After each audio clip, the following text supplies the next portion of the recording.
Eddie, can you hear me?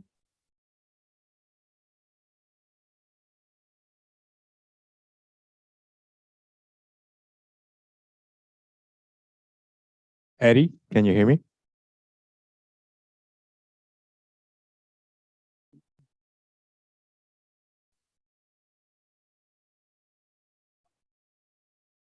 Thank you.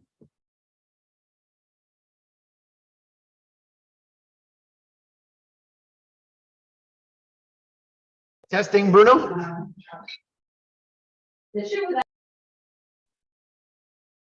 Yeah, I can hear you.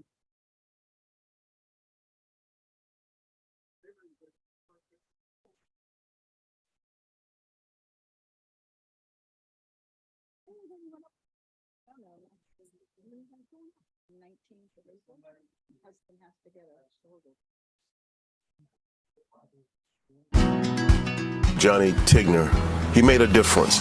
And what more can we ask as we go through the experience of life? In the end, did we make a difference?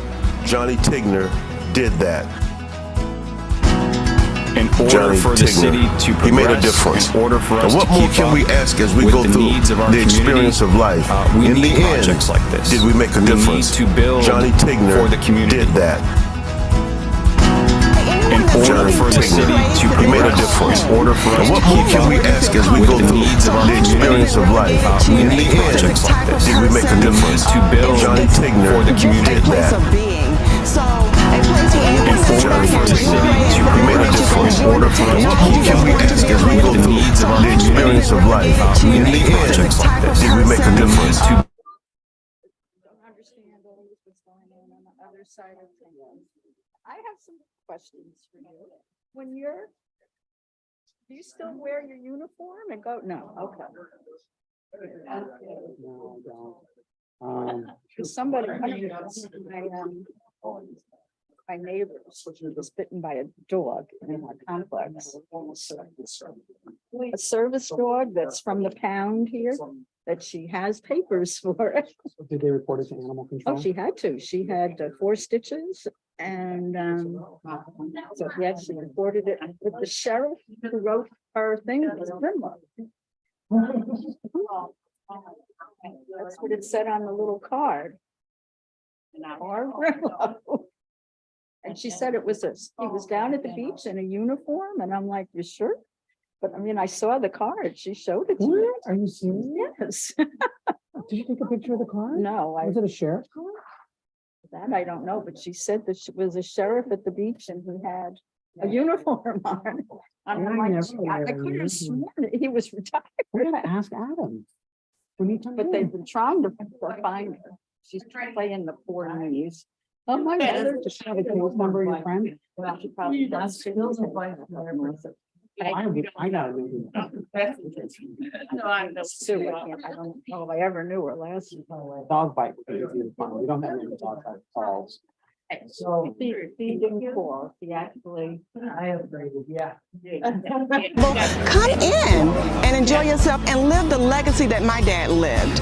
And that is giving back to the community, being kind to one another, and allowing love to lead the way.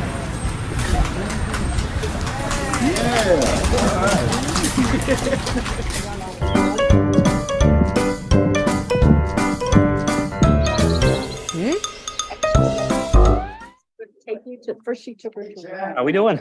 Realized it was too much for her. She took her to the urgent care Go to urgent care anyway. and she said, don't tell anybody, don't. She says that the service dog, she has papers.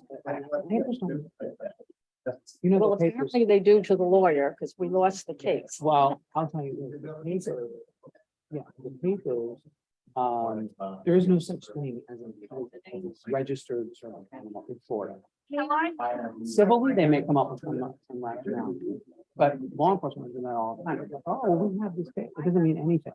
A service animal, like a comfort dog, is not allowed on the beach. It wasn't on the beach. It No, was no, on I'm our just saying, private- yeah. a service dog, a legitimate service dog is, a service dog, maybe someone has diabetes, and so the dog is trained to smell when the sugar levels go up. They alert, no problem, right? But for just general, comfort dog, no. No. So I wonder how that played out, it seems very hot. I think it's because they tried to find her. Never seems to be home when people come. So, I am so curious about the, question. about the business part. This, yeah, all as I mean, she could, and I don't know, she'd send me. the How did she know picture. my name? She has to be on the- didn't. I read it off the You've phone. got to send me a picture. You've See if got I to can send me get- the picture. It's crazy. She was holding the card. She had just reported it. She said, I was told by the urgent care the next day. And to be sure to report it to the police, because otherwise, if a dog bites someone else, she could be liable. And that scared her. So she said, I was down it because she walks the beach every day. Mhm. He said that policeman was there. He was in his uniform and I went up and I told him and she had the card in her hand and I'm like, Ringo, that's. I said, he's retired as far as she said, well, he had. If I showed up out there, that would really be funny because all the deputies were like, oh, that's not gonna all the deputies. But I've been thinking, you Yes. think about this dog thing in what we can't do. What we need to do is think about what we can do.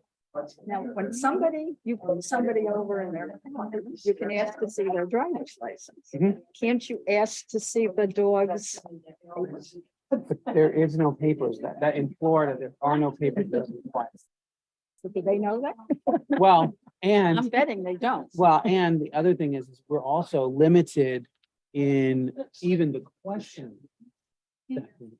So. I know the question. Yeah. I thought, gee, you can ask There- me to You see don't my have to have, driver's you don't have license. to have any papers. You don't have to have. So all you have to do is say your dog is a This service. is the concept. You have to say that you don't- and I be thought able to you had to answer the be able to question. have.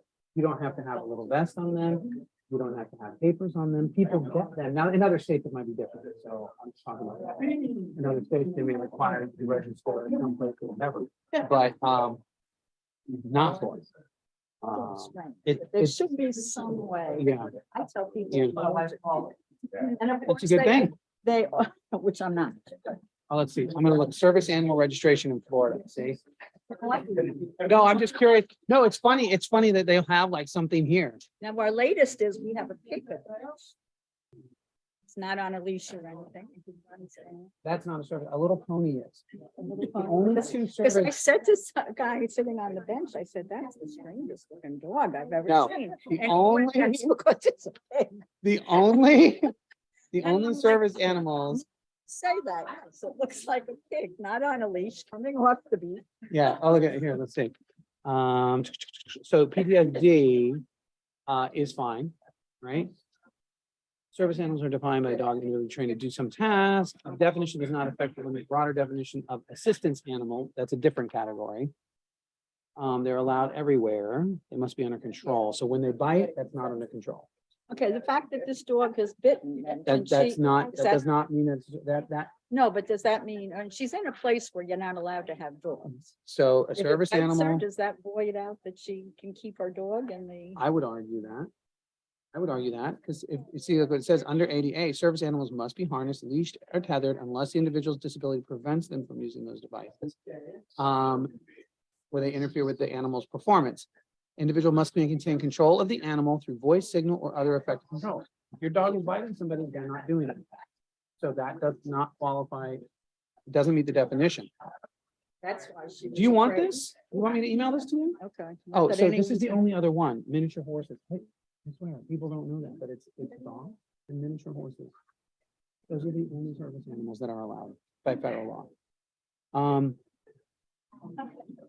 Hi, how are you?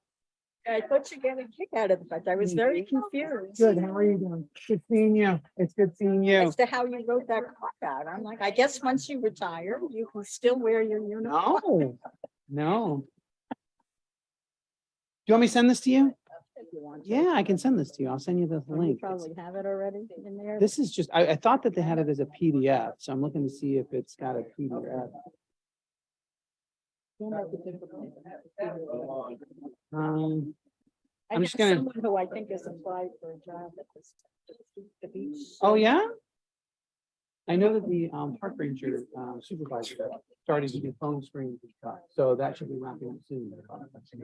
I don't know, I don't even know what she has on her radar right now. Did you live here or you? Oh, that's great.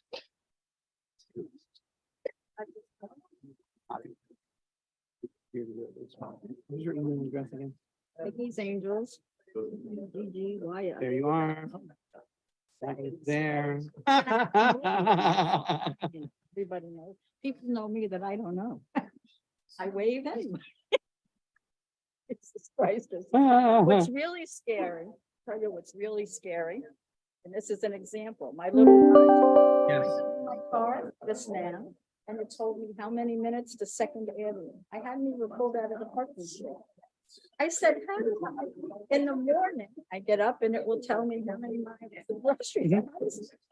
It got to a point when I was chief over here. My staff and I used to go out, different staff, but every day, pretty, because I was using lunch as an opportunity to kind of bond, but also to cover a lot of materials, but with different units. Right? I went out one day. Oh, where should we go to lunch? Where should we go to lunch? I said, I don't know. And so I just looked at my phone and it said something on it. 11 minutes, 15 minutes. There it is. I think he's the one who signed your name. It knew place that I would go that was likely where, and then It also had to know it was lunchtime and you were looking for a place to go. it's, I said it should stop. I'm the most boring person. I get to go to the well, grocery that's why your store, I phone get knows my. you. phone. That's why they know. This is not a number. I don't know. Oh, yes, yeah. Oh. I emailed that to you. Yes.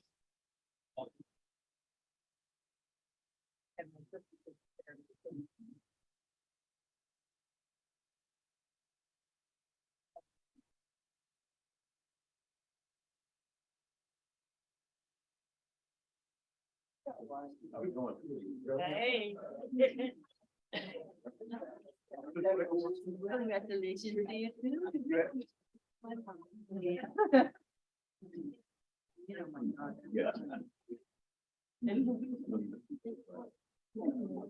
Hey, Sam. In the chamber? No, because they're doing the swearing in.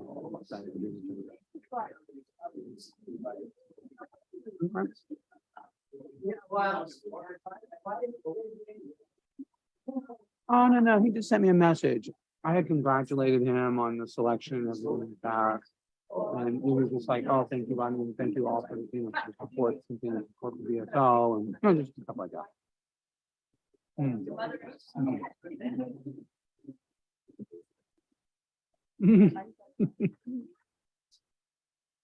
Well, these are the young.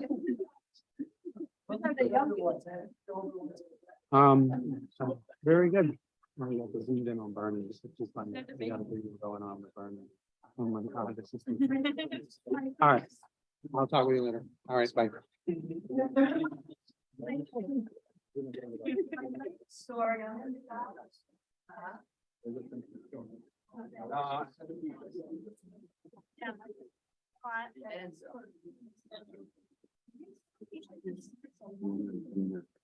Oh, really?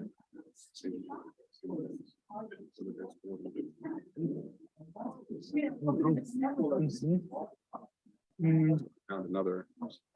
They mean.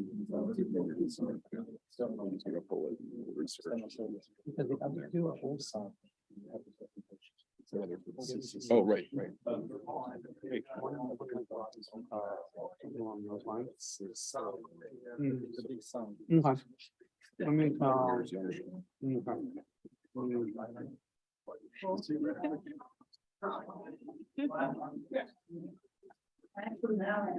Now I can see eye to eye. Like, see eye to eye.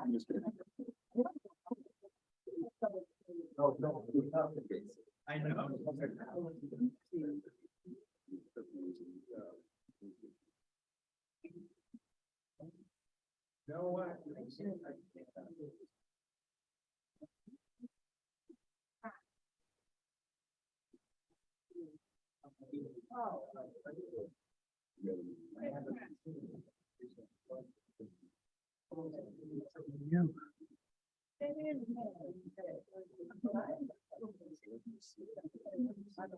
You here for the whole meeting? I know.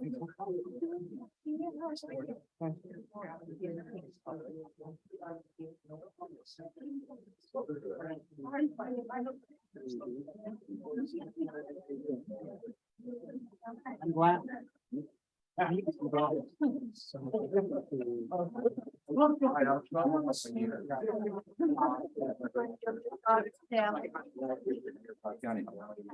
Get the contract. usually we contact them and you can reach out. Start getting some of the details done, because I know that this is. I already saw that you. Yeah.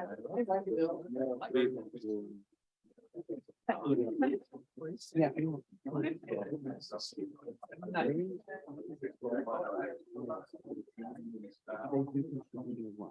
Everyone has a control. I'm glad it's all to give it. Because I'm giving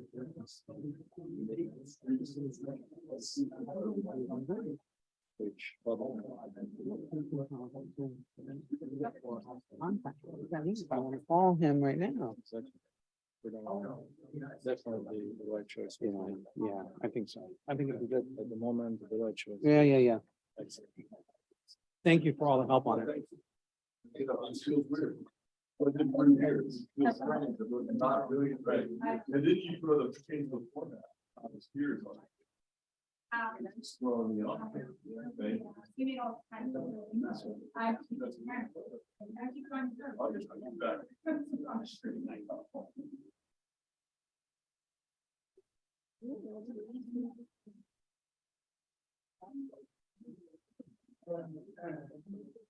The mailman center. They want.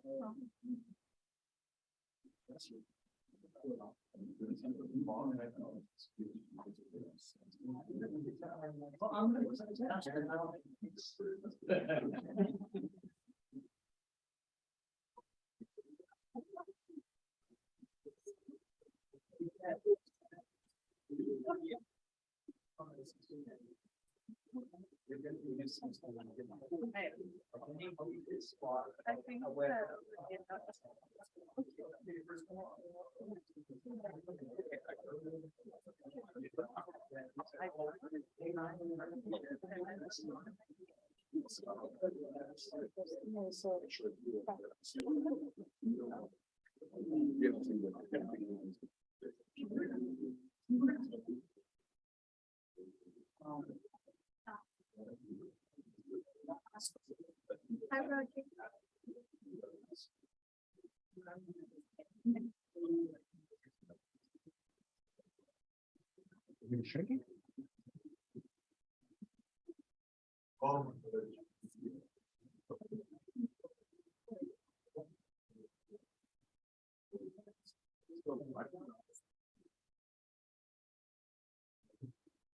Thank you.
Recording in progress.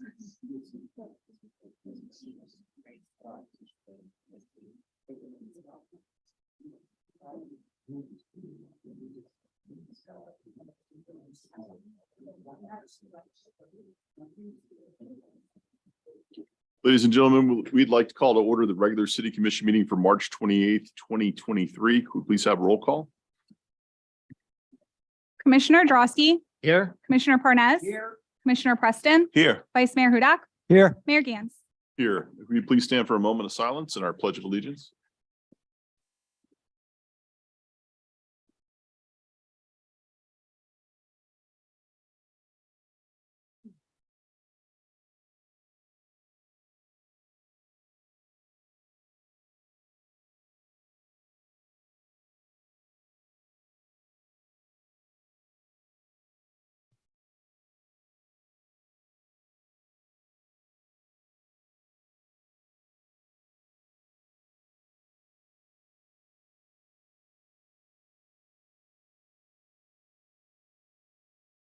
Pledge of allegiance to the flag of the United States of America and to the republic for which it stands, one nation, under God, indivisible, liberty and justice for all.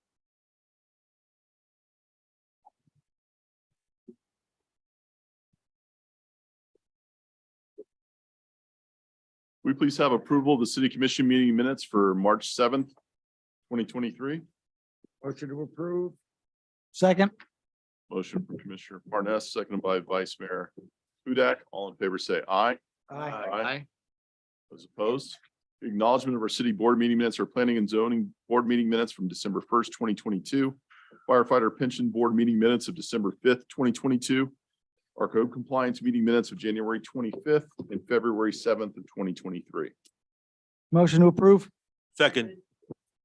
We have a motion by Vice Mayor Hudak, seconded by Commissioner Preston. All in favor, say aye. Aye. Those opposed?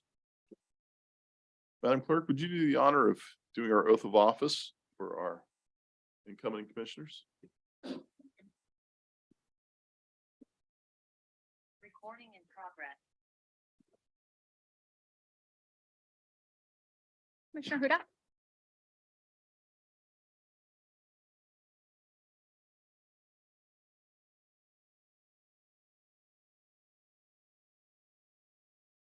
Read it.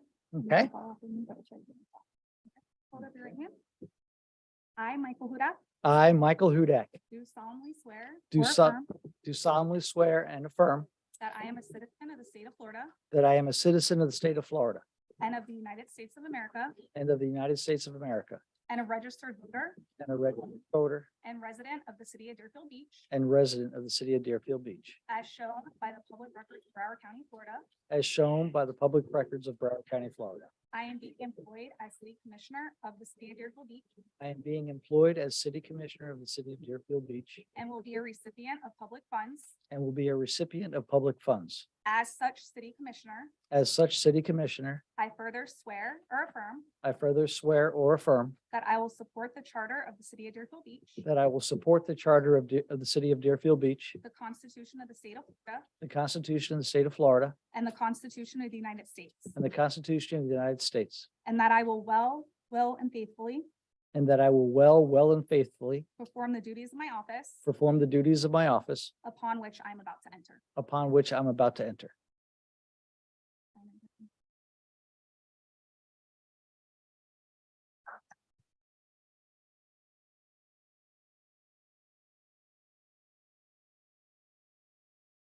Be in first. Okay. Commissioner Preston?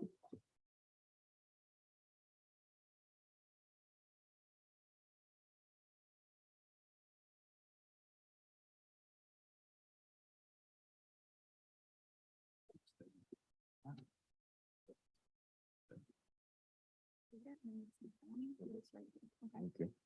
Hold up your right hand.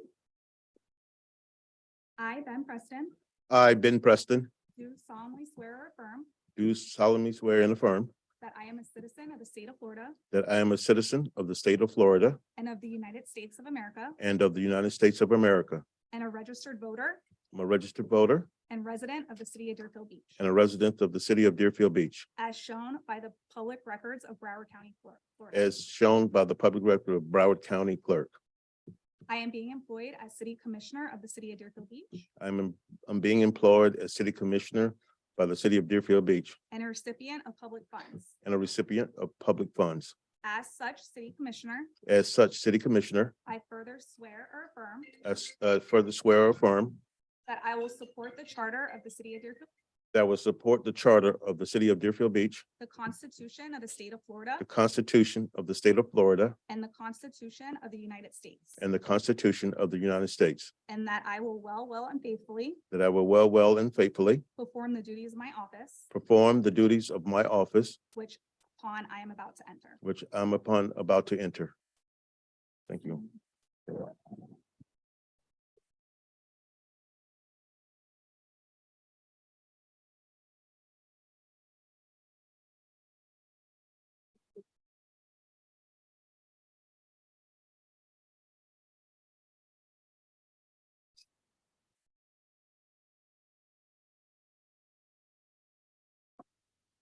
Yes, you want me to raise my right hand? Yes. I- Okay. Okay, you ready? All right. Right here as well, okay? Okay. I, Bernie Parnes, I, Bernie Parnes, do solemnly swear or Do affirm do solemnly swear and affirm that that I am a citizen of the state of Florida I am a citizen of the state of Florida and of the United States of America, and of the United States of America, and a registered voter and a registered voter and resident of the city of Deerfield Beach, and a resident of the city of Deerfield Beach, as shown by public records of As- Broward County, Florida. as shown by public records of Broward County, Florida. I am being employed as vice mayor I am being employed as vice mayor of the city of Deerfield Beach of the city of Deerfield Beach and a recipient of public funds. and will be a recipient of public funds. As such vice mayor, As such vice mayor, I further swear or affirm I further swear or affirm that I will support the charter of the city of Deerfield Beach, I will support the charter of the city of Deerfield Beach, the Constitution of the state of Florida, the Constitution of the state of Florida, and the Constitution of the United States. and the Constitution of the United States. That I will well and faithfully perform the duties of my office upon which I'm about to enter. Want me to sign it?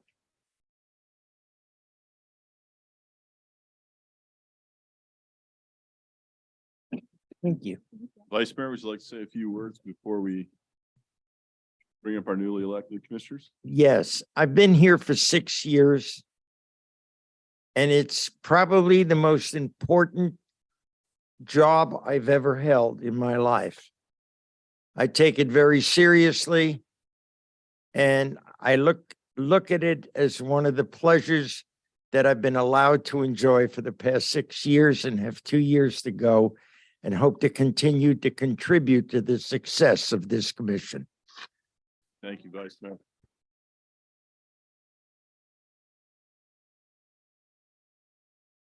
You want to do it from here or up there? Okay. Hello, all. Ever since I've been reelected, the first question everyone asks is, what are your goals for your final term? What do you want to accomplish in your final term? I've thought long and hard about these questions, and the answer is, it is not my term. It is not my office. I am serving District 1's residents as city commissioner. It has never been about me or my goals or my accomplishments. It has always been about what I can do to make our city better for our residents. First and foremost, I want to thank my wife. She has worked tirelessly at our store and our home to afford me the time to represent our city. Second, I want to thank the 1,672 District 1 residents who took the time to educate themselves and vote during this election. Those are not just the residents who voted for me, but the total voter turnout for District 1 election on March 14th. Of the 12,282 registered voters in District 1, only 1,672 took the opportunity to voice their opinions on who represents them and in what direction our city moves. This past weekend, I attended the Women's History Hall of Fame breakfast and was surrounded by an incredible number of individuals who make a difference and who make Deerfield Beach the great city we live in, not for their own agenda, but because it is who they are.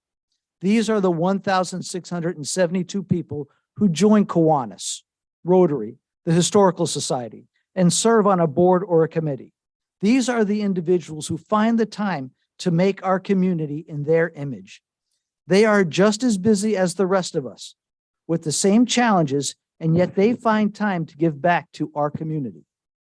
Last week, 3 members of this dais flew up to Tallahassee to build relationships with our state representatives and senators, to fight for funds for our city projects, to remind them of the challenges we face with short-term rentals, and broach the items on the city's legislative agenda. I do not take time away from my family, from my employer, or from my own relaxation for my agenda or my goals, but for the city of Deerfield Beach and the residents that I represent. For our city, the other members of this dais, our families, our city staff, and our wonderful volunteers, I am saddened that only 86% of registered voters in District 1 chose not to even participate in how the city we live in is represented. So what are my goals for the final term in office? They are to get our residents involved in the direction of our community. As opposed to sitting behind a computer and bad-mouthing your city or your elected officials, get off your ass and become part of the solution. Get off Facebook and join Kiwanis or Rotary. Get off TikTok and participate in a beach cleanup or a crime watch program. Don't just live in Deerfield Beach, become an active member of Deerfield Beach. What do I want to accomplish in my last term in office? I want to get our residents off of social media platforms and have them educate themselves on what they can do to make their city, our city, your city of Deerfield Beach, a better place to live. Thank you.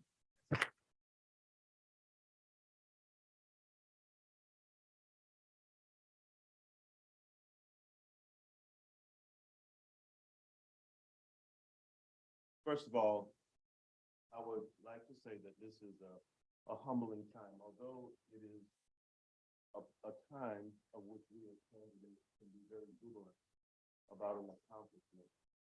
But the true accomplishment, more than anything else, is simply serving you, the public. For with your vote, you extend an opportunity to a candidate to make things better. That candidate becomes your eyes, becomes your ears, and become your voice. The candidate must always understand that that trust must never, ever be violated. So I thank you for believing that I could have some worth and contribute to the growth of this city, and particularly District 2. I would like to thank all of the voters in District 1 and District 2 who took part, but I would really particularly like to thank the voters in District 2 who took the time to come out and say that I want to be a part of the direction in which District 2 goes. And you put that squarely on my shoulder. I want you to understand that means a lot to me. It is not about sitting in any of those seats, because all of these seats that are up here does not belong to any one person who has a name attached to that seat. Those seats belong to you, the voters. And as long as the candidate remembers that, he will always, or she will always know that I have to serve, I have to give back. It's never about you. And I will tell you that I feel honored to be able to actually take the challenge of your complaints or whatever your concerns may be. And I will tell you that I went to a lot of different places, you know, over the time that I was campaigning. And, you know, the Lord showed me favor, because when I was knocking on doors, I saw people that was willing to give me an opportunity. And I kept telling my wife, I said, there's so much favor out there, but that doesn't happen just because I want it to happen. It happened because you believed in me. And I want you to know that means a lot to me. I want to thank, my friends over at the Palms. I would go over there and I was just met with so much love and kindness and embrace. Thank you so much. I did the same at Praxis. I want to thank them as well. And then the public knocking on your doors, you opening your doors. I took the tough questions and obviously you believed me.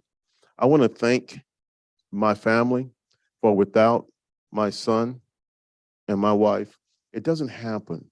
You have to have people that are around you because listen, as the candidate, we get all the praise and hey, look at the guys, the commissioner, but the true value of it is for you, the candidate, for me to understand it wasn't me that put myself in that position, it's the people around you.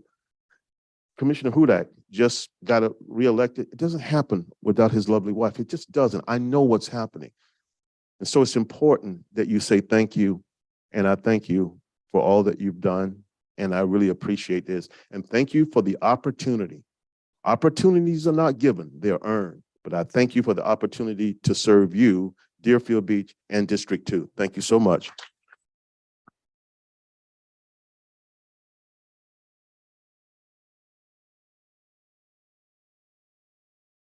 It is our tremendous honor here tonight to have Broward County Mayor and dear friend of the city of Deerfield Beach, Mayor Lamar Fisher, come up and say a few words.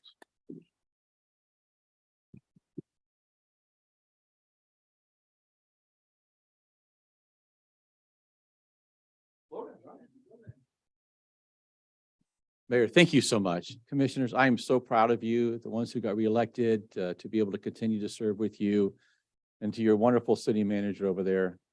I consider him one of the finest in the industry. Dave, you are amazing what you do with the city. So again, congratulations. I'm glad to be part of tonight just to congratulate you and to continue your service, and your comments were absolutely spot on, that those seats don't belong to you, they belong to the community.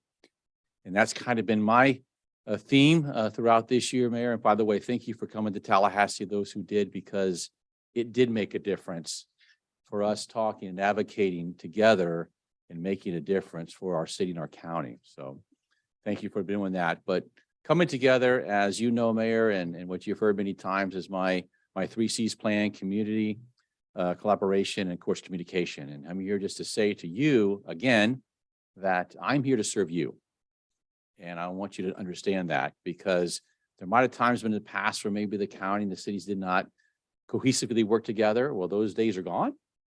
And I was able and privileged in the city of Palm Beach to sit in your seat, and in your seat as a commissioner, as a mayor. And I understand that. And so we can collaborate together and make things much bigger and much better. But I can tell you that the city of Deerfield Beach is made a tremendous mark on Broward County. And even though I quote, don't represent you with District 4 anymore, I still claim you, Mayor. And I don't think you're never going to get away from me claiming Deerfield Beach, because you are part of my heart and a part of my opportunities to be able to serve you at the Broward County level. So reach out. Each of you know that I have you have my cell phone. Reach out, and we're working on that, Mr. Santucci, on what you talked about the other day together. But please call. My door is always open, no matter what it is. If I don't have the answer, I'll find it. And let's work together to make our community, all 31 cities, the best it can be. All right. God bless you all. Thank you. Mayor. Thank you.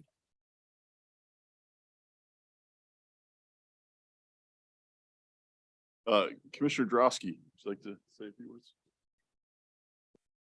Before I begin, I did want to congratulate my colleagues, Vice Mayor.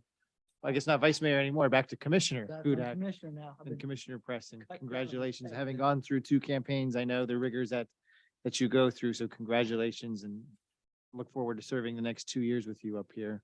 I did want to take a moment to quickly divert and also talk about the referendum that we had on Election Day as well. That did pass. It passed 57.5% to 42.5% in favor. Yes, but if you do a deep dive behind the numbers, I'm not going to get too boring on you, but I'll just a little bit. It's very interesting and it's kind of telling, and I'll tell you why, because I make this point at the end. District 1 voted 56.2% in favor of the referendum. And District 2 voted 53.4% in favor. So it's less than 3% difference. Those two districts voted in favor of the referendum. They had more participants in that election because they had commissioners that were up for election as well. The two districts that did not have commissioners up for re-election, 3 and 4, is also very telling. District 3 voted 62.5% in favor, and District 4 voted, 61.8% in favor. So less than 1% difference. So you have two districts that were very close together, and you have another two districts that were very close together, but on a higher level. And why is that, and what happened? And so I don't have the answers for that. But with the 42% that voted against this, a lot of the information that I saw on social media and read was just inaccurate as to why people were voting against this particular project. And so I don't want to lose any momentum because this is just the tip of the iceberg going forward. There's going to be plenty of opportunities to dissect this project once it's submitted to the city, but I would like staff to, evaluate the numbers that I have from these elections as well, and to see what opportunities that we have to reach out to the community. Don't let this opportunity go by.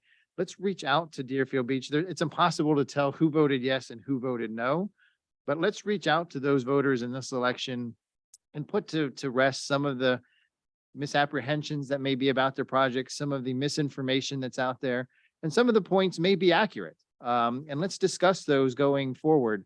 But let's not lose the dialogue and lose this as an opportunity to discuss this going forward. 42% against is kind of a high number, and I don't want to lose that opportunity to engage in dialogue just because the election is over. Let's keep the discussion going forward.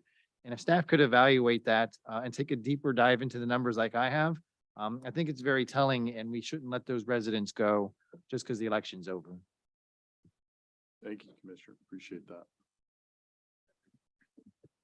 We have approval of our regular city commission meeting minutes for tonight for March 7th, 2023. Motion to approve. Second. Madam Clerk? Oh, we did. Thank you. Oh, that's right. I'm sorry. Yes, you may. Commissioner Todd Drosky will serve as Vice Mayor for 2024. Commissioner Ben Preston will serve as Vice Mayor for 2025. And Commissioner Michael Hudak will serve as Vice Mayor for 2026. Congratulations. We have approval of the agenda tonight for March 28th, 2023. Motion to approve. Before we approve the agenda, Mayor, I'd like to request that we table item number, I believe that's 10. Number 9, excuse me. I'd like to do a little bit more due diligence on that, and then hopefully bring it back to you at a subsequent meeting. Okay. So that, will that approval be with tabling of number 9? Okay. We have a motion by Commissioner Preston, Second. seconded by Vice Mayor Parnas. All in favor, say aye. Aye. Okay. Madam Clerk? For those attending via Zoom online wishing to speak under public comment or on an item that's open for public input, please click raise hand at the bottom of the participants tab and your audio will be unmuted when you are recognized by Mayor Gans. For those attending via Zoom by telephone, please press *9 to raise your hand and your audio will be unmuted when you are recognized by Mayor Gans. Please make sure your audio is unmuted on your end by pressing *6. Thank you. Thank you. We have certificate of recognition presented by Captain Hofstein of BSO.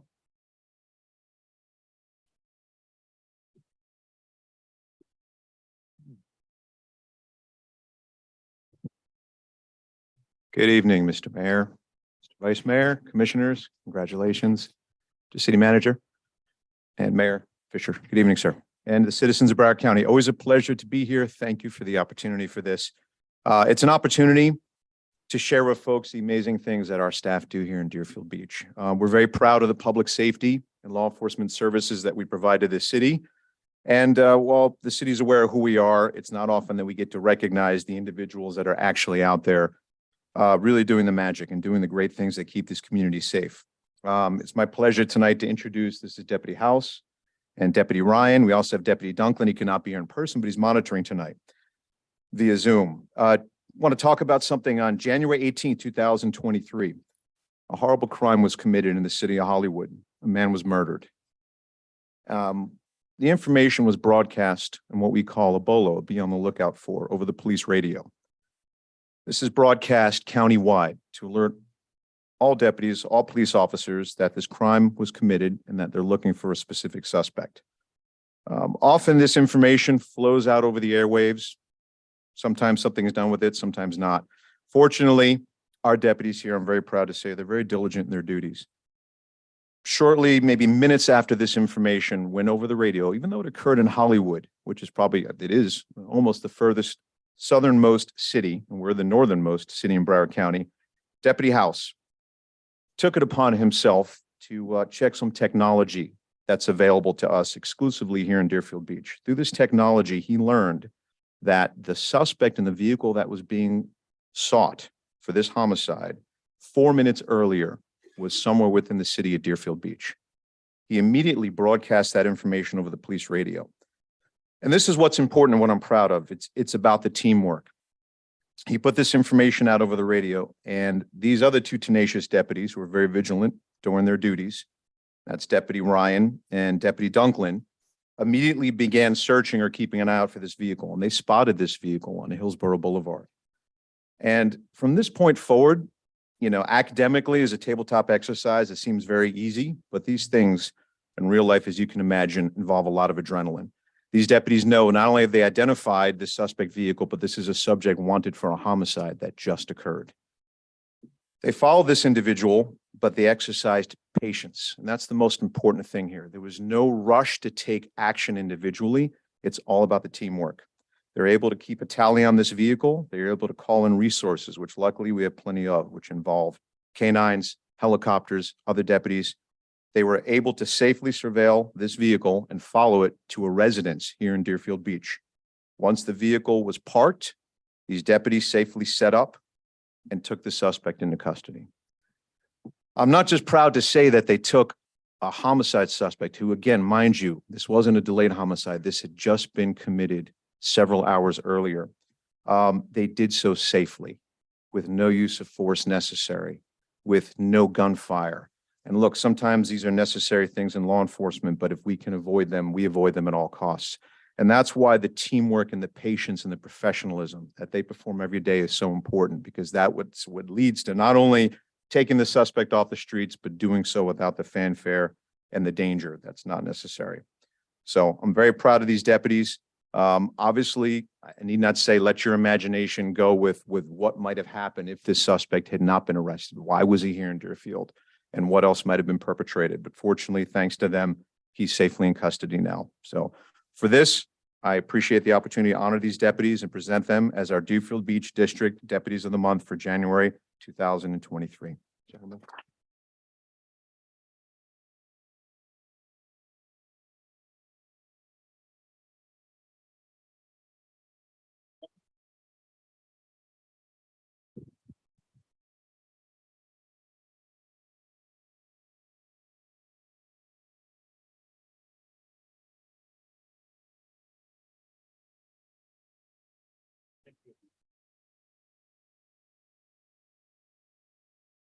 Thank you, folks. Thank you, sir.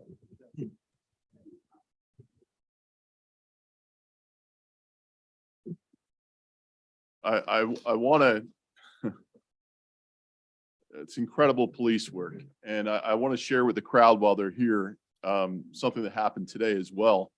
BSO did a combined sting let's call it sting operation. It's more of a, I guess what would you call it? A special detail they did today from Military Trail on Hillsborough Boulevard all the way to 441. This is combined efforts of Coconut Creek and Deerfield Beach working together. How many hours was that detail for? 6 hours. In 6 hours, they had 143 citations this morning on Hillsborough from 441 to Military. 143 on a Tuesday morning. If that doesn't give you an idea of what kind of things we have going on in our streets, I want to thank BSO for their efforts and not forgetting this.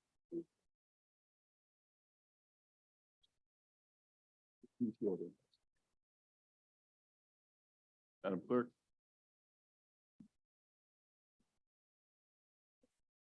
Is there anyone from the public that you want to announce our public comment?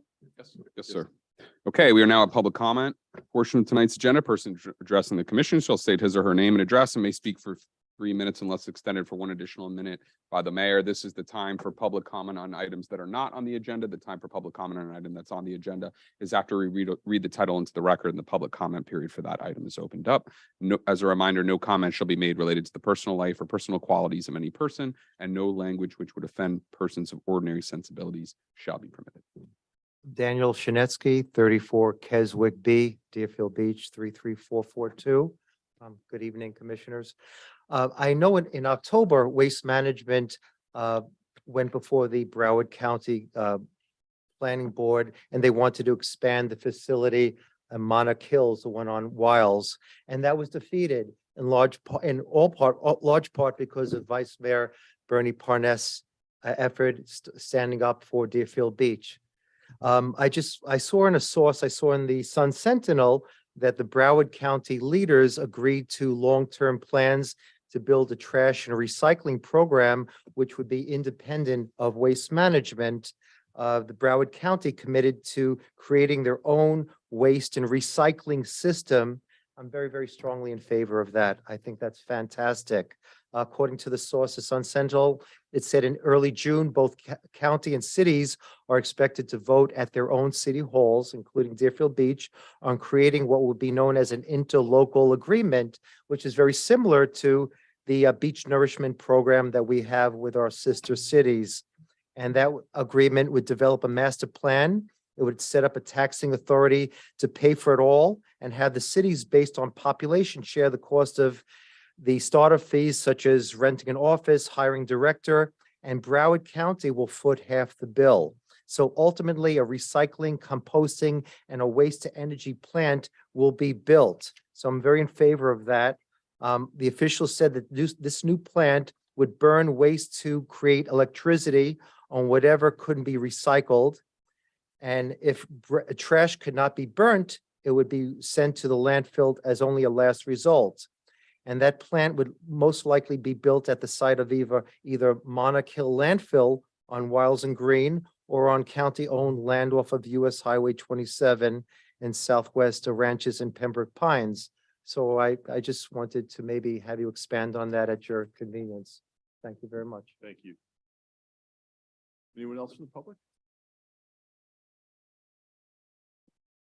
Good evening, commissioners, distinguished guests. My name is Roger Freitag. I reside at 418 Southeast 2nd Street in the great city of Deerfield Beach, Florida. And I'm here tonight to speak on a term that a lot of people may have not heard or have heard in their life. It's called bait and switch. Somebody offers you something over here and you like it, you pay for it, and then when you go to pick it up, it's not the same thing that you saw. And I think this is happening in the city of Deerfield Beach. There's two properties that I'm concerned with. One of them is a residential property. The other is a business property. Both properties have baited our city into allowing them to build in our great city.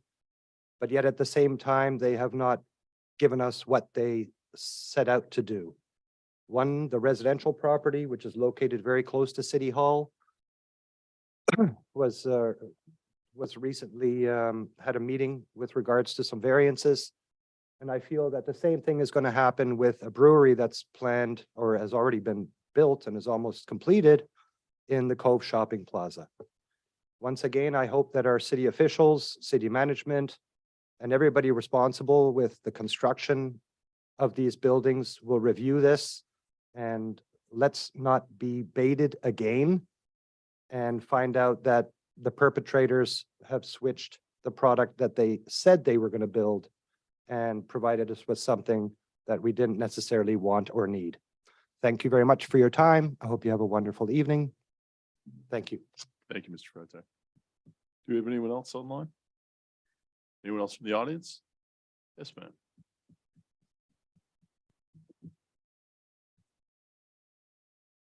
My name is Willie Rosetta Graham Bracy. I live at 501 Northwest First Terrace, Deerfield Beach. across from Johnny McKeithen Park. And a while back, about a year ago, the question was brought up about First Terrace traffic coming through the neighborhood. And it wasn't a boat ramp back then, I guess it was closed, but now someone else has a boat ramp. And the boats just comes through there continuously. And it was say the traffic was not gonna be coming that way from First Terrace back to the boatyard. And then sometimes up the outside, cars be going 40 miles per hour down that street. And children be crossing, going to Johnny McKeithen Park.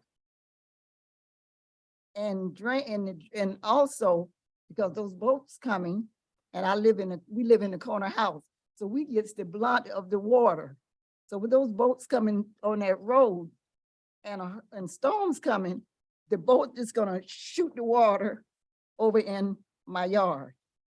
And it's probably gonna come up in the house. And soliciting. The other day, someone knocked on the door.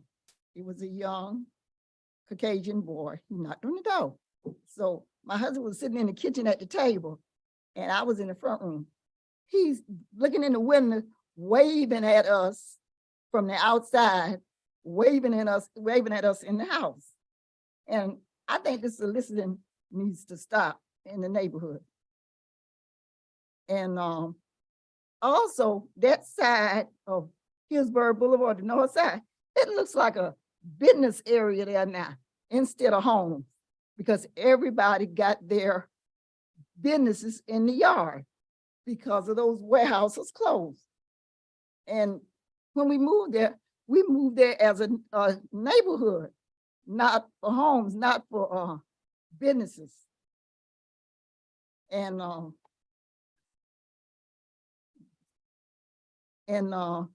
I was just concerned about that because it doesn't look like an area where you live at anymore. In that area, just mobile homes, and they used to do a census in Deerfield.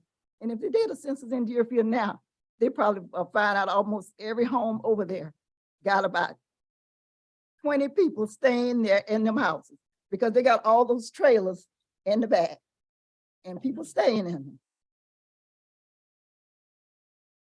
Thank you, Mr. President. Is there anyone else? Anyone online? Yes. Good evening, Wilson Moore, 331 Northwest Second Terrace, Deerfield Beach, Florida. I'm sorry, sir. What was your last name? Moore, Thank you. Moorer. Thank you. Mr. On Northwest Second Terrace, the trees are covering the lights, the street lights. I don't know who's responsible for that, if it's FPNL or the city, but if we can get somebody to come down that street to uncover those lights, we truly appreciate it. One other thing with the shooting that happened in Nashville yesterday, I just wanted to get an opinion from everybody or opinion from our BSO sheriff, what our stance is on the current permitless carry for the state of Florida. Are they, supporting it? Because, I've heard in that resolution that instead of it being a felony to carry a gun on campus, they're moving it down to a misdemeanor. Also, they proposed to move the age from 21 to 18 to carry and own a gun, but at least that has been eliminated. So I just want to know how we're standing on that, because I don't believe that's a good thing for any and everybody just to carry a weapon without a permit, without any training. So I know a lot of people say, well, you go to the military and you're 18 and you're carrying a weapon, but you're getting training, you're getting to know how to use that weapon, what it's for, and the meaning when you point that weapon. When you pull out a weapon and point that weapon, there's consequences. So I'm not in favor of it. It's going to cause a lot. It's going to put our police officers in a bad situation. When they come up on somebody, good, bad, or indifferent, they have a weapon, and that's going to make the situation even worse. As a Black man, I don't carry a weapon. I don't need a weapon, but I'm always looked at as a weapon.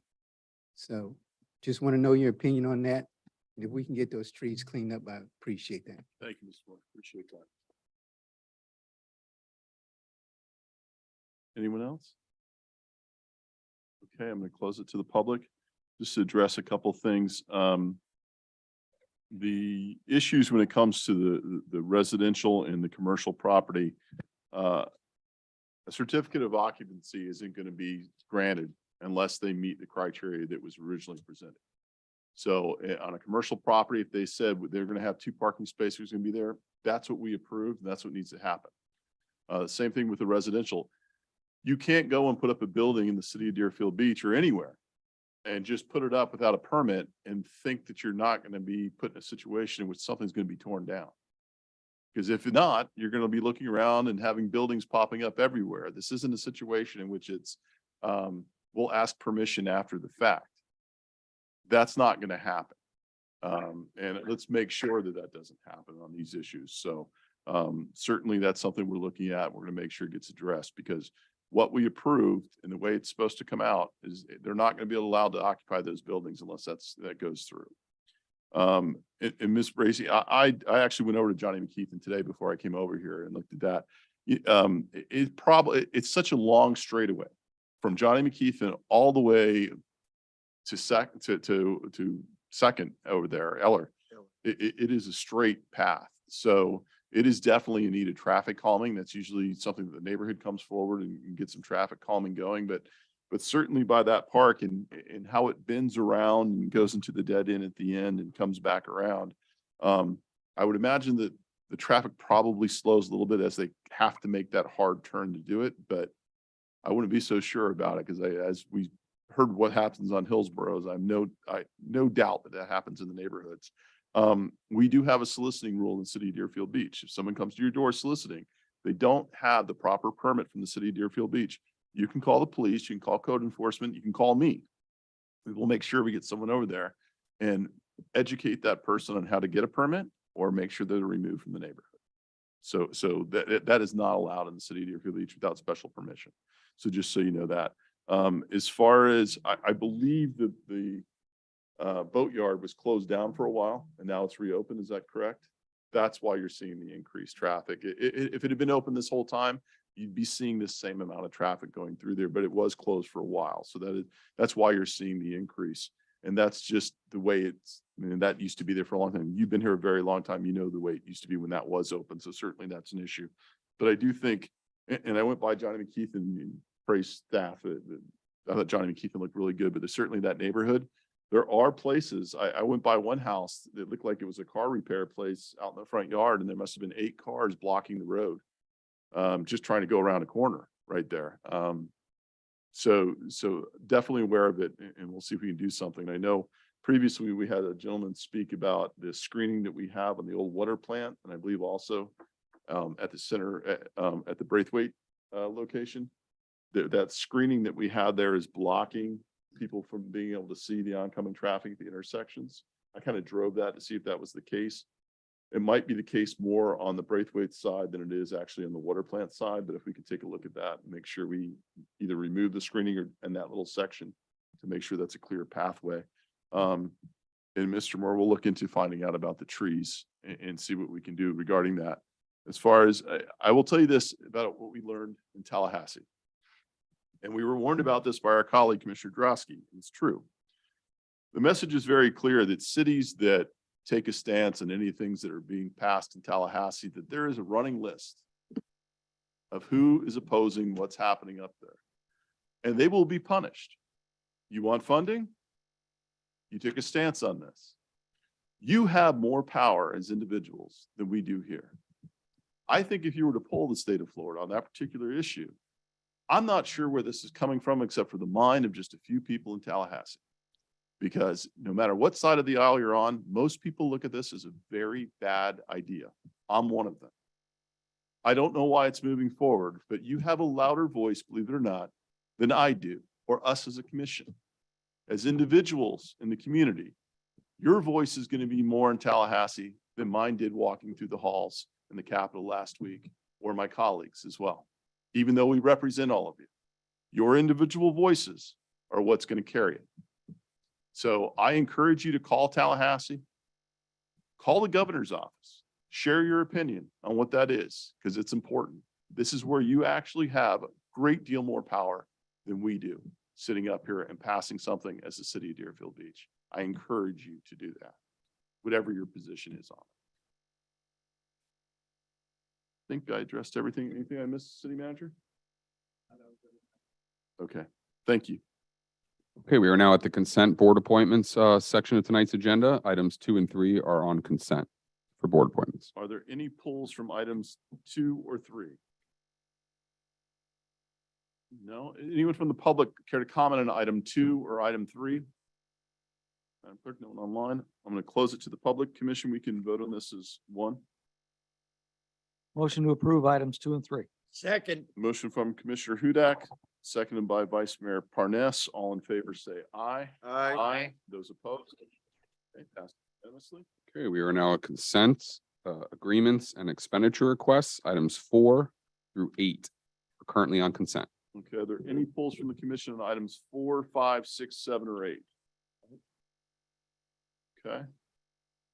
Anyone from the public, by a show of hands, want to comment on either 4, 5, 6, 7, or 8? Online, going here. I'm going to go ahead and close it to the public. Motion to approve. Second. We have a motion from Vice Mayor Parnas, seconded by Commissioner Preston. We have roll call, please. Commissioner Drosky, Yes. Commissioner Hudak, Yes. Commissioner Preston, Yes. Vice Mayor Parnas, Yes. Mayor Gans. Yes. Okay, item number 9 was tabled, so we're at comments by administration and legal. I have 2 comments tonight. The first one, you may recall, towards the end of last year, several months ago, this commission authorized the purchase of a private beach lot.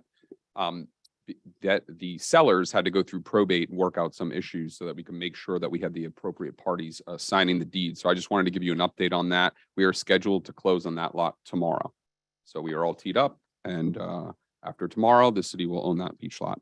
The second thing I just wanted to bring to your attention, one of the bills that I know my office as well as city staff has been monitoring is Senate Bill 102 regarding affordable housing in the state of Florida. It's a pretty comprehensive bill that has significant incentives for affordable housing developers. That bill has now passed both the House and the Senate, and it's on its way to the governor for signature, and it's anticipated that the governor is going to sign it.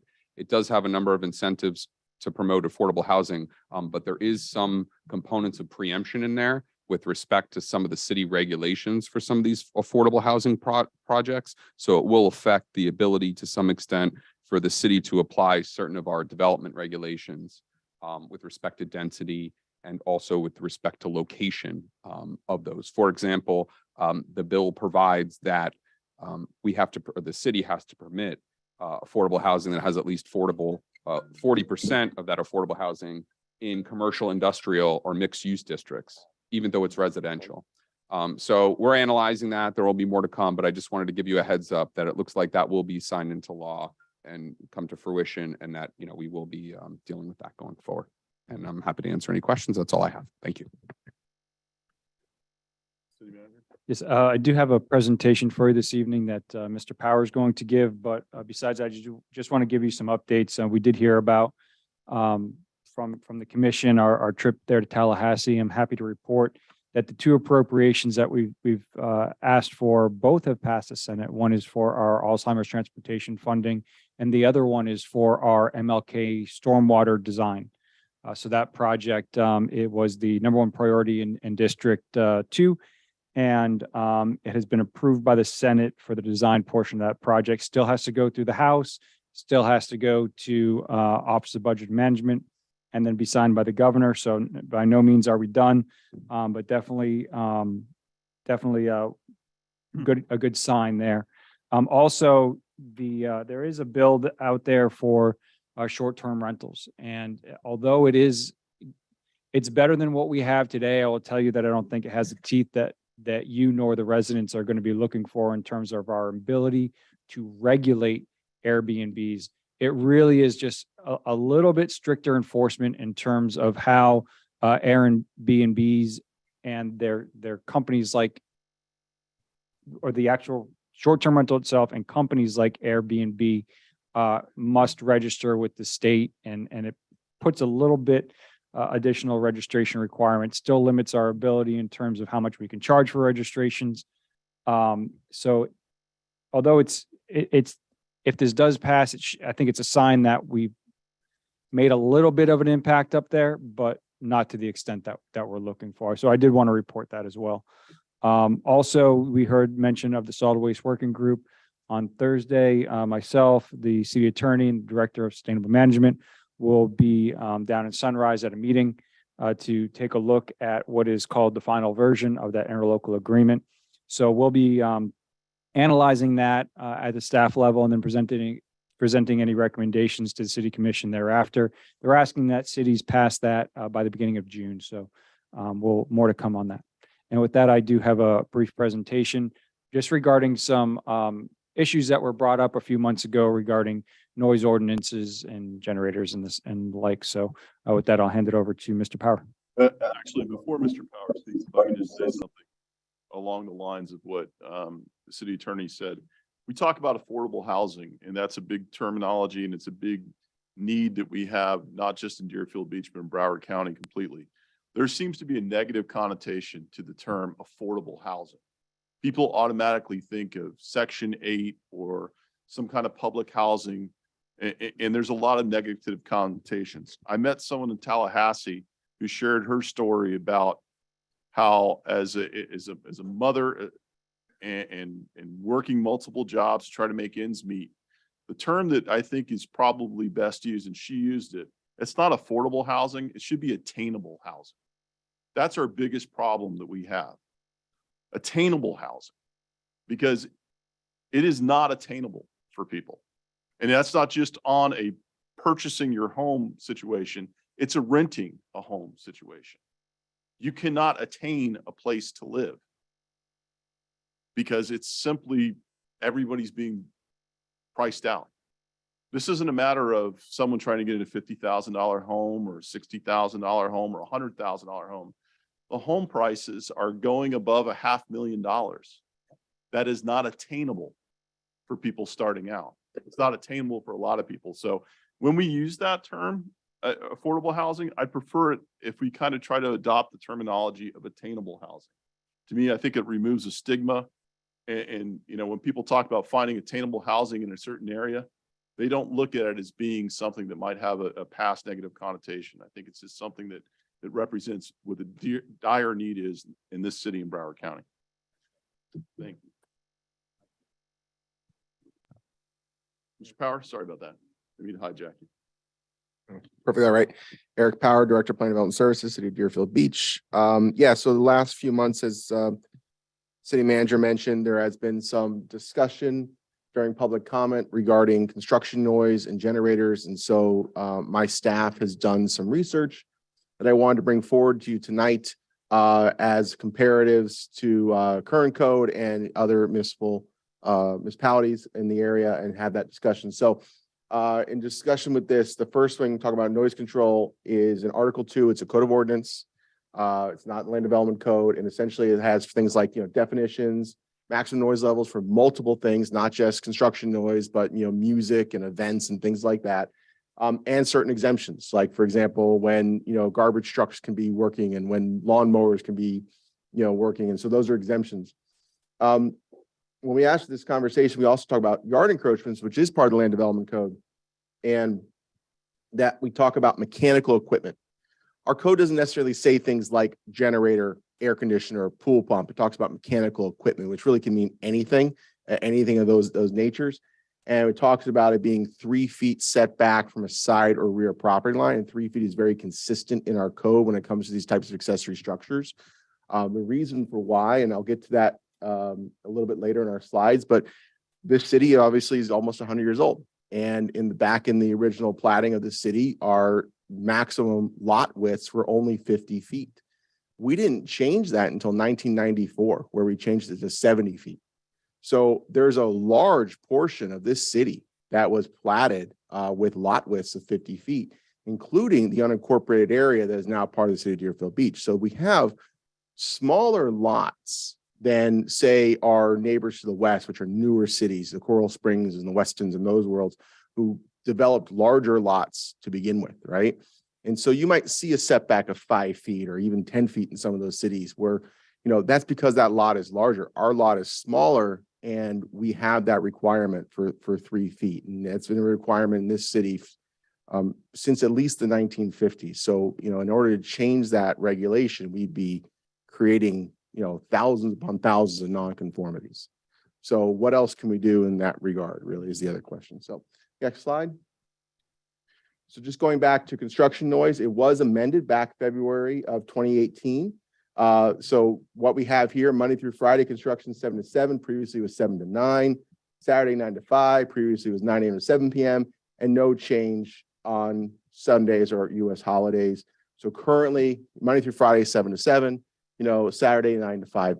And if you go to the next slide, well, this next slide may not be easy to see. What I did was I just highlighted some colors. So, the highlighter color is the city of Deerfield Beach, and then the blue is less than the city, and then the orange would be more than the city. So it's kind of all over the place, to honestly tell you, when it comes to construction noise and construction times, but we are very consistent in the general frame, meaning that we actually do not permit anything on Sundays, whereas a lot of cities do.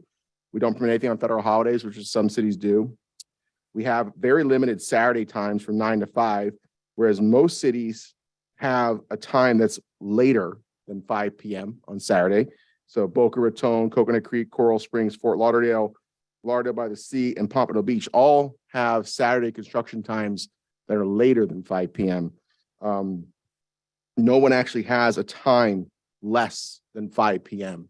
on a Saturday for these municipalities that we, by the way, these are municipalities that we typically compare ourselves to, either because they are adjacent to us, they are geographically like us, or they are similar to us in population. And that is essentially it. And because of this review, and because we did recently make these code changes in 2018, staff is not proposing any changes to construction time, although this is obviously open for discussion to commission, but staff is not recommending any changes to construction time based on our comparative table of other municipalities. And the next slide. So I do want to have a conversation about mechanical equipment. As I mentioned, mechanical equipment can be things like generators, air conditioners, pool pumps, anything of that nature. We have not had any recent updates to the land development code regarding this. We do, again, the setbacks of 3 feet, and I explained the reason for that. We also require that any mechanical equipment be screened from public view. So the point of that is it's either a fence or landscaping, and it's regarding public view. So that means the street, right? That does not mean you have to screen it in your rear yard. It means you have to screen it if it's visible from the roadway. And additionally, mechanical equipment is not actually discussed in the noise ordinance. So it doesn't actually say anything related to particular times or sounds related to mechanical equipment. It only refers to the zoning district for noise. So it doesn't actually say anything in our code about an air conditioner or a generator can be this loud. There's nothing in our code about that. And you go to the next slide. So again, a little bit hard to see, but this is another comparative table. We reviewed setbacks, a lot line, buffer requirements, any additional regulation, and decibel levels. The decibel levels are for residential areas in the off time. So, during the day, there is not a maximum decibel level. It's during the evening and the weekends that we have these decibel levels, right? So for the city of Deerfield Beach, it's 60 decibels. Again, cities in the blue are actually less, and cities in orange are more. And remember, this is sort of the opposite. So as you see the higher number, that means it's louder. So anyways, most cities, other than the city of Pompano Beach, is 60 dBA. Most cities are actually louder than the city of Deerfield Beach as far as the minimum requirement. Eric, if I could stop you, you said that the ones in blue are actually lower than us. Oh, I apologize. Coconut Creek should have a, yeah, no, actually Coconut Creek is 60, but they have a 5%, they have a 5 decibel rating increase. I'm sorry, there was an asterisk there originally. My apologies. Coconut Creek is also 60, but they actually allow for additional 5 decibel rating for certain circumstances. So we're actually the lowest. We are comparative, we're level. We're not lower than anybody, but we're not, yes, we're compared to those other cities, right? What we did notice routinely in other municipal codes was that there was a regulation on when a generator can be tested. So generators do require routine testing. and multiple municipalities had a requirement to when a generator could be tested. So staff is recommending that we do include that. If you go to the next slide. That these would be the proposed code changes for commission. And these would be under the exemption section of our code. So again, noise control talks about exemptions, things that are allowed.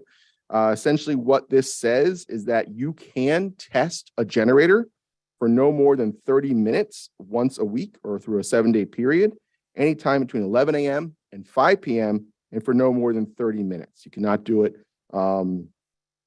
Monday, Saturday, or on the weekends. And this is for any generator that would be adjacent to a residential neighborhood or in a residential neighborhood. So if it was a Publix Plaza testing it and it's adjacent to the residential neighborhood, they would be under the same, restrictions. And essentially this would be a code violation if someone was violating it, and it would have to be documented. It'd be difficult for us to actually be aware of it, but this would be a minimum requirement we would do. And then additionally, from a testing standpoint, number 12 is a measurement that we did not have in our code, that in review of other municipalities, the correct way to do a measurement. So if you actually had a certified noise engineer, which would be required in these types of testings, they need a certain distance and a way in which they make that measurement happen. So, if you're standing next to the loud noise versus standing 100 feet away from loud noise, obviously there's a difference, and so how is that actually determined? And so the math was added into this exemption and in a definition called method of measurement, which we found consistently throughout other codes that we did not have. And I believe that was the last slide. So anyways, in conclusion, that was staff's review of those two particular items. Again, we didn't have any recommendations for you regarding noise for construction, but we did feel that there was something missing in our code regarding generator testing and method of measurement, and up to, of course, the commission, but we would recommend including this into our code. And with that, I ask any questions. Thank you. Commissioner Hudak. Thank you very much, Mr. Mayor. If you can go back to the second to last slide, please. You had mentioned no testing on the weekends, but yet the verbiage says that it can be tested on, no, the next slide. A number, I believe it was number 11. Monday through Saturday, I'm sorry. Monday through Sunday, Saturday. federal holidays would be, Okay, I want to make sure because you said weekends and then. yeah, I'm sorry, I was Sundays and federal holidays. That's up to commission if they want to change that. Thank The reason why Saturday would be appropriate is if it was a resident who needed to do this, to test their generator. Vice Mayor Parnas. In today's world, how many people work on Sunday? And they're being discriminated against? Why not on Sunday? If Well- I work Monday through Saturday, how do I test my generator? The city's gonna say, well, too bad, we don't want it on Sunday. Why not? Why would Sunday, in the way we work today, and it's like saying, you can't do something after 9 o'clock and I work till 11. Okay, so if I work till 11, anything I want to do after 9 o'clock is illegal. Too bad. No, I think that's wrong. If we're going to open up testing to 1 day a week or 2 days a week that you can do it, it should fit into your schedule. Not be a hardship to those like firemen, like policemen who work. More days off. Yeah, but a lot of them work weekends, thank God, and Sundays. So I think that's something that I would object to. We're gonna let them do it 1 day, you're allowed 1 day a week to test your generator once a month or whatever it is. Should be any day that you're not working and not be discriminated against. That's it. That's it. Thank you. Yeah. Just a presentation, right? Okay. Thank you for the food for thought. When it comes before us for something we'll be voting on, certainly the public will be able to have comment on it. Thank you. Okay, we are now at comments by mayor and commission. We'll start with District 4. Thank you, Mayor. I just want to reiterate all the comments about Tallahassee and making your comments known to your state legislators. They do make a difference. They all tell us the same thing. They want to hear from you, they want to hear from us, the electeds. They want to hear from you as the residents on these issues. So if you have an issue with the state, I encourage you to email or call because your voices are heard. I have to go back to Tallahassee next week for the Florida League of Cities, which will conflict with our Tuesday night meeting. That's the night that I have to fly back up. So I will be participating by Zoom for the first portion of that meeting. So I asked the city manager to please include anything of substance in the early part of the meeting so I can participate and vote on that. And then any presentations like this to save to the latter part of the meeting when I will unfortunately have to take off. But I will participate as long as I can Tuesday night before I have to log off. This Saturday, April 1st, and no, this is not a joke, is my office hours from 10 to 12 here at City Hall, or I go to your house or wherever it needs to be done. Contact either me or the city manager's office to make that appointment. One of the things that I forgot about that I talked to one of the commissioners from Pompano while we were in Tallahassee is that she reminded me before COVID that the city of Deerfield Beach and the city of Pompano was supposed to have a joint commission meeting or a joint workshop that our two commissions could, be introduced to each other. We're neighbors and we hardly know each other. And so she's going to be bringing up to their city manager to put that back on the agenda. And so I'm bringing it up tonight to our city manager to contact Pompano and make sure that that gets scheduled now that the concerns of COVID have mostly subsided. And the other thing to keep an eye on is the school resource officer issue is percolating with the school board. I think they were supposed to talk about it today, actually, but I don't know what happened yet. That's an issue that, the school board has all of the money and is taking none of the responsibility. And so the cities are getting caught funding and footing that bill when it's a school board responsibility, especially after the increase was voted upon in November. I don't think that we should let the school board off the hook at all on that particular issue. I mean, it's the right thing to do for us as the city, but so long as we continue to do it without objecting, the school board isn't going to change their position. They're going to say, fine, Deerfield Beach, you're paying for it. Doing a good job. Keep doing it. And we're not going to get any reimbursement there. So it's a big discrepancy between what we pay versus what we get reimbursed. But that issue is up for discussion. There's new school board members. My understanding with the interim superintendent that the school board is more out of control than has ever been ever down there. So it's something just to keep an eye on because it's kind of the Wild West. Thank you, Mayor. Thank you. District 3.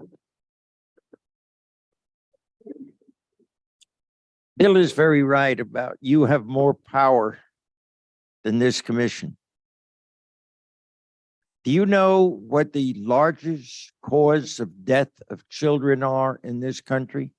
Does anybody really know? Do you ever do any research? It's gunfire. Let that sink in. The largest cause of death of children in this country are bullets. So I made a pledge today, personally. And I'm speaking now personally, and I'm asking you to do the same. I pledged that I would not support any candidate, regardless of party, regardless if I love whatever else they do, that will not support banning again of AR-15s. We did it for 10 years in 93, and mass shootings went down 70%. When Congress let it slide after 10 years, it went up 70%. You have that power, not us, you. And so I made the pledge today that I will not support anybody that won't ban military weapons on the street. It's bad enough they're passing a bill that anybody can carry a concealed weapon without a permit, without training, without schooling, without background, without anything. It's only going to get worse unless we, the public, demand change. Biggest thing that a politician wants is to get reelected. You hold it over his head, vote no on this, you're gone. That they understand. It tore my heart out that the children are killed mostly by guns, not cancer, not heart disease, not brain tumors, guns. That's our future going down the drain. And I, for one, don't want to live that way. That's all I have for District 3. Thank you. District 2. Thank you, Mayor. I'd like to thank BSO for some citywide accomplishments. As you know, we're all on the thread. And when something happens, there is a release of information to all of the elected officials, you know, basically letting us know where they are in the process. And so we are pretty much updated. And sometimes I think that we can take that for granted. So I'd like to thank them for keeping us advised of what's going on. And I'd like to thank the BSO fire rescue as well, because the information that we get and those that are involved allow us to have an understanding of what's happening in our city. And sometimes these situations are very, very serious. And if information gets past us, you can have a constituent ask you or call you, which some have done with me, what's going on with wherever. And if you don't have that information, then you don't really know how to respond. I'm very happy that there's going to be some attention to the stormwater drainage in District 2. So many people have really complained about that. I'm glad that that was a successful venture up in Tallahassee. And I know that the residents in District 2 will be very happy about that. We just went through an election where in this election, you are picking leaders.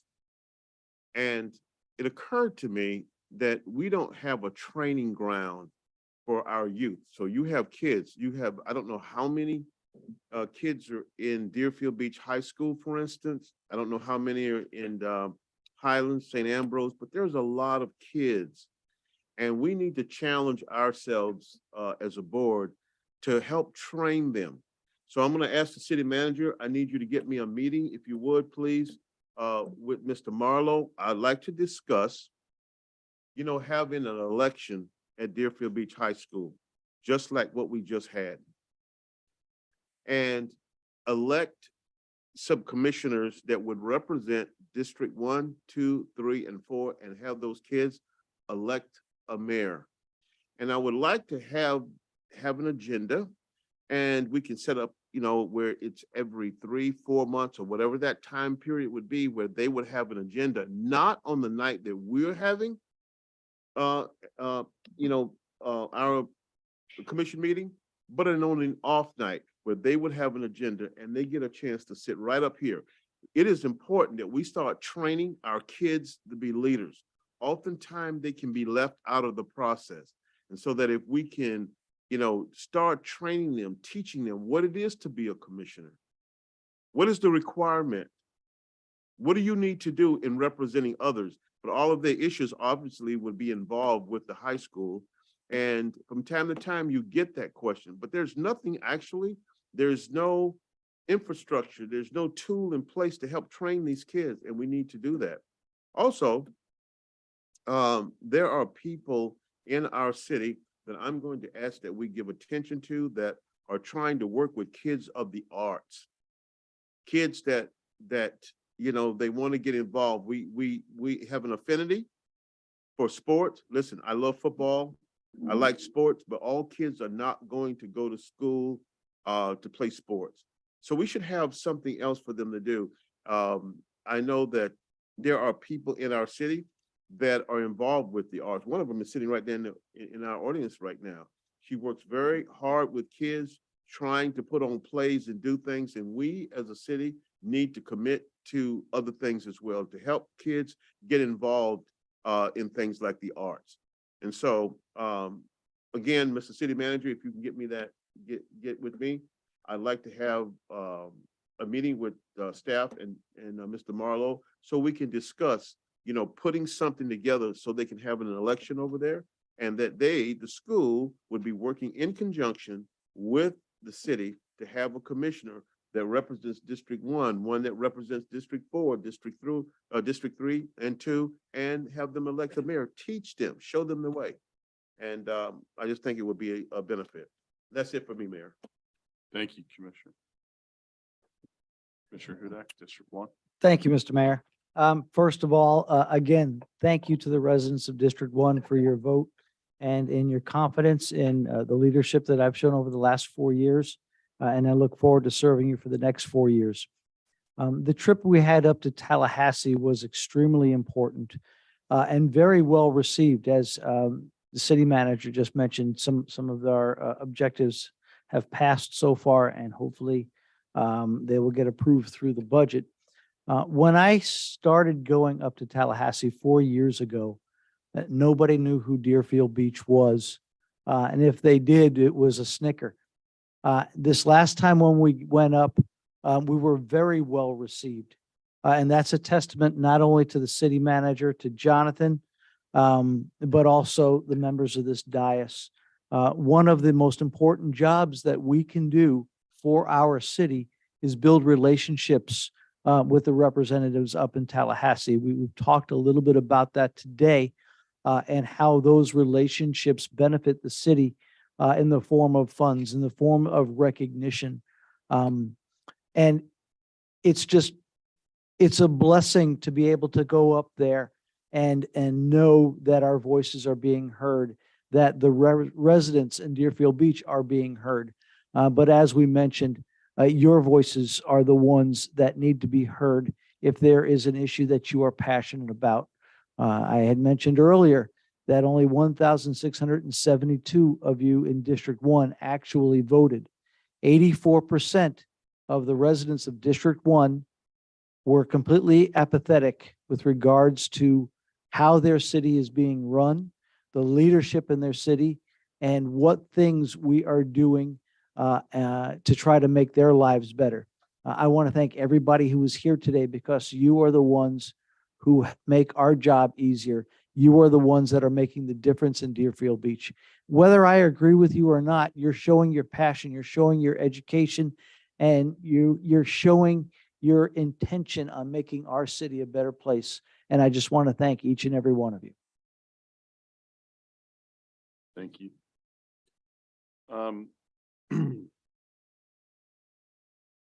First off, I want to congratulate Commissioner Hudak and Commissioner Preston on a well-run race. You very honorable in how you approached it, and I'm happy to have you both back here. Congratulations, gentlemen, and you represent us well.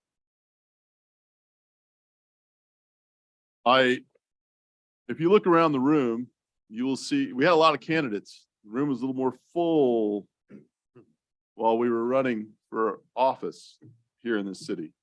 You will notice the people that didn't win aren't here today.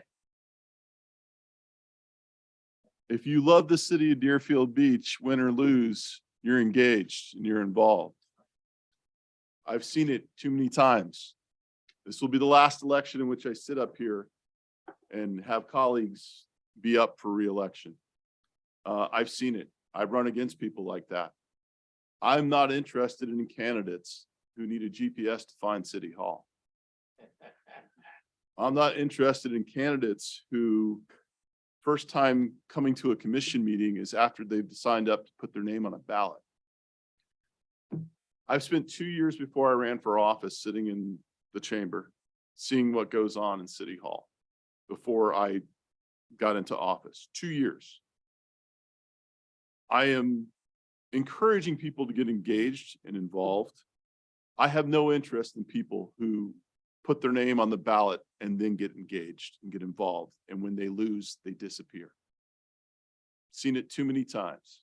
I encourage everybody to get involved. You don't have to like everything that we do. And I encourage debate and I encourage criticism because that's what makes us better at what we do. There's a creative and productive way to do it.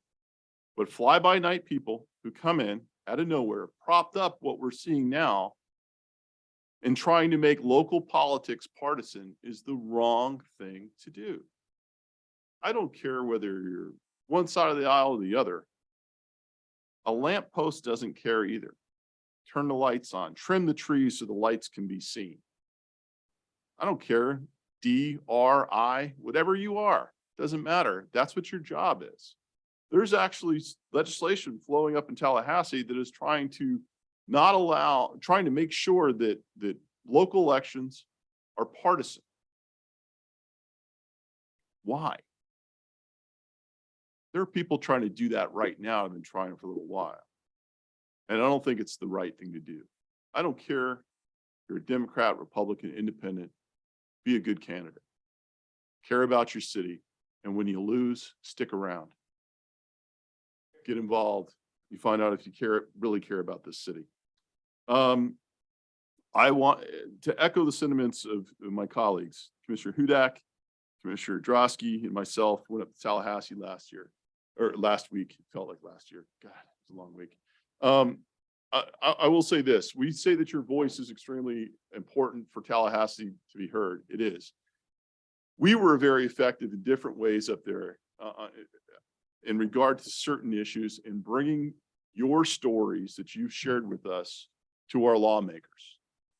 I went in there and showed a house that was up for rent in Little Harbor that advertised a 25-person conference table in a BRB. Why would you need a 25-person board if you're a family going on vacation to Deerfield Beach? Unless you're using that like a hotel. These are the kind of things that they wanted to hear. They wrote it down really quickly. That's a wonderful case study to make your argument. A wonderful case study to make your argument.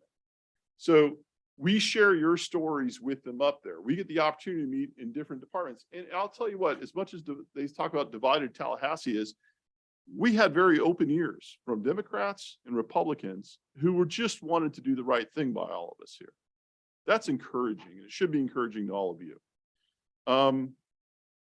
There was mention about the open carry being passed, and that scares everyone. Now, if you're going to call up there, I'm going to give you a little tidbit to take away so you call up there. 7,600 applications in 2021 were denied for the ability to get a license to own a gun. 7,600 were declined in 2021. That's 7,600 that people clearly shouldn't own a gun. If this passes, we'll be allowed to. There's people that say it's a God-given right. If you don't need a license to own a gun, why do you need to register to vote? That was a very effective argument I heard from someone up in Tallahassee. Deerfield Beach is highly respected up there, and I'm extremely proud of that because it took us a long time. When I first got in office, we had a mayor, we had a District 4 commissioner, the seat that I was running for, all removed from office. And not long after that, we had another commissioner removed from office in the city of Deerfield Beach. We were known more for people getting arrested, sitting up here, than we were for actually getting things done. The best show in town, if you like WWF wrestling, was probably watching City Deerfield Beach Commission meetings. And I am embarrassed to say at times I was part of that in arguing and fighting, but that long arguing and fighting got us to a point that we sat there at a luncheon with the Broward delegation from all of Broward County cities there at a luncheon.